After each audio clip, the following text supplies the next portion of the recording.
আসসালামু আলাইকুম রহমতুল্লাহ। প্রিয় দর্শক, আগামী নির্বাচনকে কেন্দ্র করে ইসলামপন্থীদের একটা মিলন মেলা হয়েছে। সেখানে আসন্ন জাতীয় নির্বাচনে ইসলামপন্থীদের ঐক্য ভাবনায় করণীয় কি শীর্ষক মত বিনিময় একটা সবার আলোচনায় সেখানে বাংলাদেশ জামাত ইসলামের গুরুত্বপূর্ণ নেতারা উপস্থিত ছিলেন। ডক্টর শফিকুল ইসলাম মাসুদ ছিলেন, মৌলানা রফিকুল ইসলাম ছিলেন, এছাড়া উলামা একরামের মধ্যে থেকে আবুল কালাম আজাদ বাশার হুজুর ছিলেন, আরও দু একজন ছিলেন। সেখানে আরও অনেক বিভিন্ন দলের চরমোনাই পীর সাহেব থেকে শুরু করে হেফাজত থেকে শুরু করে বিভিন্ন ইসলামী দলের নেতাদেরকে নিয়ে কিন্তু এই বৈঠকটি অনুষ্ঠিত হয়। সেখানে বাংলা জামাত ইসলামের পক্ষ থেকে সর্বোচ্চ ত্যাগ স্বীকার করে আগামী নির্বাচন কেন্দ্রিক একটা ঐক্যর কথা বলা হয়েছে। প্রিয় দর্শক, নিউজ করেছেন কালবেলা। আমি আপনাদেরকে একটু পড়ে শোনাচ্ছি। যারা ভিডিওটি দেখবেন শেয়ার করে সবাইকে দেখার সুযোগ করে দেবেন। এখানে কিছু মেসেজ আছে। ইসলামপন্থীদের ঐক্যর জন্য জামাত ইসলামের জামাত ইসলামের যে উদারতা দেখিয়েছে, এই উদারতা সবার জন্য কিন্তু এটা শিক্ষণীয়। ইসলামপন্থীদের ঐক্যর জন্য জামাত ইসলামী উদার উল্লেখ করে বাংলাদেশ জামাত ইসলামের সহকারী সেক্রেটারি জেনারেল মৌলানা রফিকুল ইসলাম খান বলেন, আমির জামাত ইতিপূর্বে স্পষ্ট ঘোষণা দিয়েছেন, আগামী নির্বাচনে ইসলামপন্থীদের একটি ব্যালট করতে যতটা ছাড় ও উদারতা প্রয়োজন হয় জামাত ইসলামী তা করবে। এটা কিন্তু অন্য ইসলামী দলগুলোর জন্য কিন্তু পজিটিভ একটা কথা জামাত ইসলামের পক্ষ থেকে। এবং বাংলাদেশে যেহেতু সমস্ত ইসলামী দলগুলোর চাইতে জামাত ইসলামী সব দিক দিয়ে এগিয়ে আছে এবং তাদের জনপ্রিয়তা, ভোট সব কিছু মিলে এগিয়ে আছে, অতএব এই যে জামাত ইসলাম যে একটা ছাড় দিচ্ছে, উদার দেখাচ্ছে, এই উদারতায় যদি ইসলামী দলগুলো যদি হাত বাড়িয়ে না দেয় তাহলে কিন্তু আপনারাই ক্ষতিগ্রস্ত হবেন। রোববার 25 মে দুপুরে জাতীয় উলামা মাশায়েখ আইমা পরিষদ আয়োজিত আসন্ন জাতীয় নির্বাচন ইসলামপন্থীদের ঐক্যর ভাবনায় করণীয় শীর্ষক মত বিনিময় সভায় তিনি এসব কথা জানান। শুধু নির্বাচনের জন্যই নয়, আগামী দিনে যাতে আলেমদের উপর আর কেউ জুলুম করতে না পারে সেজন্য সব ভেদাভেদ ভুলে ঐক্যবদ্ধ হওয়ার আহ্বান জানিয়ে রফিকুল ইসলাম খান বলেন, আওয়ামী লীগ আলেম ওলামাদের উপর সবচেয়ে বেশি জুলুম করেছে। ফ্যাসিবাদ বিরোধী সব রাজনৈতিক দলের নেতাকর্মীরা ফ্যাসিস্ট আওয়ামী লীগের জুলুম শিকার হয়েছে, তবে আলেমদের উপর বেশি জুলুম হয়েছে। আলেম সমাজ একই প্ল্যাটফর্মে জোটবদ্ধ থাকলে আগামীতে কেউ আলেমদের উপর জুলুম করার দুঃসাহসিকতা দেখাবে না। আলেমদের মাইনাস করে আধিপত্যবাদ, ফ্যাসিবাদ প্রতিষ্ঠা করার স্বপ্ন কেউ দেখতে পারবে না। স্বাধীনতা, সার্বভৌমত্ব রক্ষার সব আন্দোলন সংগ্রামে আলেমদের অবদান ও ত্যাগ জাতি চিরকাল মনে রাখবে।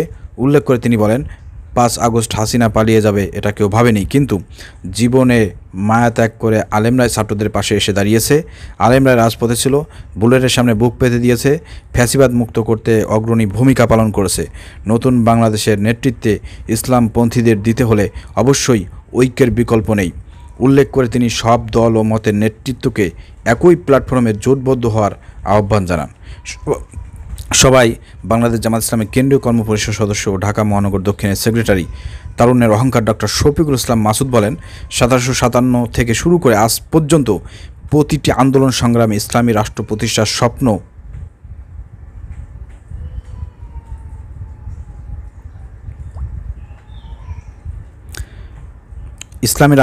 স্বপ্ন দেখে উলামা মাশায়েখদের আন্দোলনের সামনে সারিতে রাখা হয়েছে।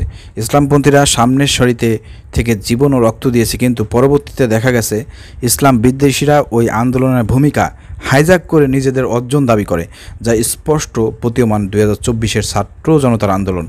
এই আন্দোলনে যাত্রাবাড়ি একটি মাদ্রাসার 17 ছাত্র শহীদ হলেও গণঅভ্যুত্থান পরবর্তী একটি দলের ছাত্র সংগঠনের সভাপতি দাবি করেন তিনি নাকি যাত্রাবাড়িতে ধর বলে চিৎকার করেছে আর আওয়ামী লীগ পালিয়ে গেছে, এতেই যাত্রাবাড়ি স্বাধীন হয়ে গেছে। যেখানে তিনি ইতিহাস বিকৃত করে একক ক্রেডিট নেওয়ার চেষ্টা করেছেন। আপনারা প্রিয় দর্শক, কাকে ইঙ্গিত করেছে আপনারা বুঝতে পেরেছেন। ছাত্রদল সভাপতি রাকিব ভাই এই ধরনের মন্তব্য করেছিল। তো ইতিহাস এভাবেই বিকৃত হয় আসলে। সারা দেশে এই আন্দোলন সংখ্যাগরিষ্ঠ আলেম, হাফেজ সহ ইসলামপন্থীরা আহত শহীদ হয়েছেন। সবশেষ শহীদ হয়েছেন নোয়াখালীর কুরআনে হাফেজ হাসান। বাংলাদেশ জামাত ইসলামী সহ ইসলামপন্থীদের নিয়ে ইসলাম বিদ্বেষীরা যেই ন্যারেটিভ প্রচার করেছে সেটি জনগণের কাছে এখন পরিষ্কার হয়ে গিয়েছে। জনগণ বিশ্বাস করে ইসলামপন্থীদের হাতেই বাংলাদেশ নিরাপদ ও দুর্নীতিমুক্ত একটি কল্যাণ রাষ্ট্র গঠন সম্ভব, যার প্রমাণ ইতিপূর্বেই জামাত ইসলামীর সাবেক আমির শহীদ মৌলানা মতিউর রহমান নিজামী ও সেক্রেটারি জেনারেল শহীদ আলী আহসান মুজাহিদ 3টি মন্ত্রণালয়ের মন্ত্রিত্বের দায়িত্ব পালন করে দেখিয়ে দিয়েছেন। তাদের দায়িত্ব পালনকালে 2 পয়সায় দুর্নীতি হয়েছে বলে আজ পর্যন্ত কেউ অভিযোগ করতে পারে নাই। তাই ইসলামপন্থীরা জোর করে বলতে পারে, আগামীর বাংলাদেশ পরিচালনার দায়িত্ব ইসলামী দলের হাতে গেলেই একটি কল্যাণ ও মানবিক বাংলাদেশ গঠিত হবে। অন্য কোনো দল বা মতাদর্শের দলের কাছে আগামী রাষ্ট্র পরিচালনার দায়িত্ব গেলে আবারও বাংলাদেশ দুর্নীতিতে চ্যাম্পিয়ন হবে, সন্ত্রাস, চাঁদাবাজ, নৈরাজ্য সৃষ্টির পাশাপাশি আলেমদের উপর জুলুম, ভয়াবহতা দেখা দেবে। তাই এখনই আলেম ওলামাদের ঐক্যবদ্ধ হতে হবে। জাতীয় উলামা মাশায়েখ আইম্মা পরিষদের সভাপতি মাওলানা নুরুল হুদা ফয়েজীর সভাপতিত্বে রাজধানীর তোপখানা রোডের বিএম মিলায়তনে অনুষ্ঠানে সবাই ইসলামপন্থীদের ঐক্যর ভাবনায় করণীয় শীর্ষক মতামত উপস্থাপন করেন ইসলামী আন্দোলন বাংলাদেশের যুগ্ম মহাসচিব গাজী আতাউর রহমান। হেফাজত ইসলামী বাংলাদেশের নায়েবে আমির আহমদ আলী, বাংলাদেশ জামাত ইসলামের কেন্দ্রীয় কর্মপরিষদ সদস্য ডক্টর মোহাম্মদ খলিল রহমান মাদানী, বিশিষ্ট ইসলামিক চিন্তাবিদ ডক্টর মৌলানা আবুল কালাম আজাদ বাশার, এনসিপির কেন্দ্রীয় সংগঠক মাওলানা সানাউল্লাহ খান, বাংলাদেশ জামাত ইসলামের উলামা বিভাগের ঢাকা মহানগর দক্ষিণের সভাপতি অধ্যাপক মাওলানা মোশাররফ হোসেন, মুফতি মোহাম্মদ আলী, মুফতি আব্দুল আন মাসুদ সহ ইত্যাদি অনেক আলিম উলামা। প্রিয় দর্শক, খুবই চমৎকার বক্তব্য দিয়েছেন জামাত ইসলামের নেতৃবৃন্দ এখানে।